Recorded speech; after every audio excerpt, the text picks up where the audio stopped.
এবং আমি তো প্রতিশোধ দেওয়ার জন্য দুনিয়াতে আসিনি। প্রতিশোধ তো নিলেন না, বরং ওই ইহুদির সাথে সারাটা জীবন যখনই কথা বলতেন তার মুখ থেকে কখনো হাসি দেয়নি। সুবহানাল্লাহ বলেন। সবসময় হাসি রেখে ওই ইহুদির সাথে কথা বলেছেন। এমনকি একজন ইহুদি রাসূল সাল্লাল্লাহু আলাইহি ওয়াসাল্লামের উপর 11টি তাবিজ করেছেন, জাদুটোনা করেছেন। এটা আপনারা জানেন। রাসূল সাল্লাল্লাহু আলাইহি ওয়াসাল্লাম অত্যন্ত অসুস্থ হয়ে গেলেন।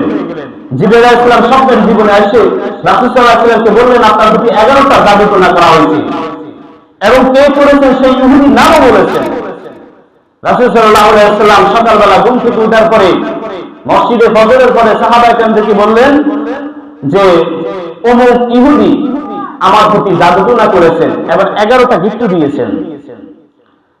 এবং আল্লাহ তাআলা জিবরাইলের মাধ্যমে দুইটা সূরা তখন নাযিল করেছেন, সূরাতুল ফালাক এবং সূরাতুন নাস। ও মুহাম্মদ সাল্লাল্লাহু আলাইহি ওয়াসাল্লাম, এই দুইটা সূরার মধ্যে 11টা আয়াত আছে। কয়টা আয়াত? 11টা আয়াত আছে। আপনি 11টা আয়াত পড়বেন আর ওই জাদুটোনার 11টা যে গিফট দিয়েছে ওই 11টা গিফট অটোমেটিক ভাবে খুলে যাবে এবং নষ্ট হয়ে যাবে। সুবহানাল্লাহ। এবং রাসূল সাল্লাল্লাহু আলাইহি ওয়াসাল্লাম এই কথা সাহাবায়ে কেরামদেরকে বললেন।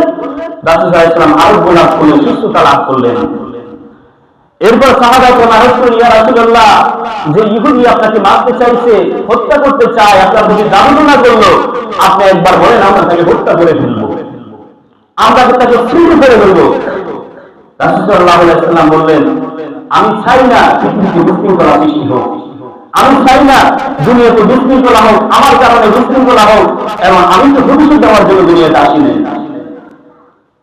তিনি প্রতিশোধ নিলেন না, বরং ওই ইহুদির সাথে সারাটা জীবন যখনই কথা বলতেন তার মুখ থেকে কখনো হাসি দেয়নি। সুবহানাল্লাহ।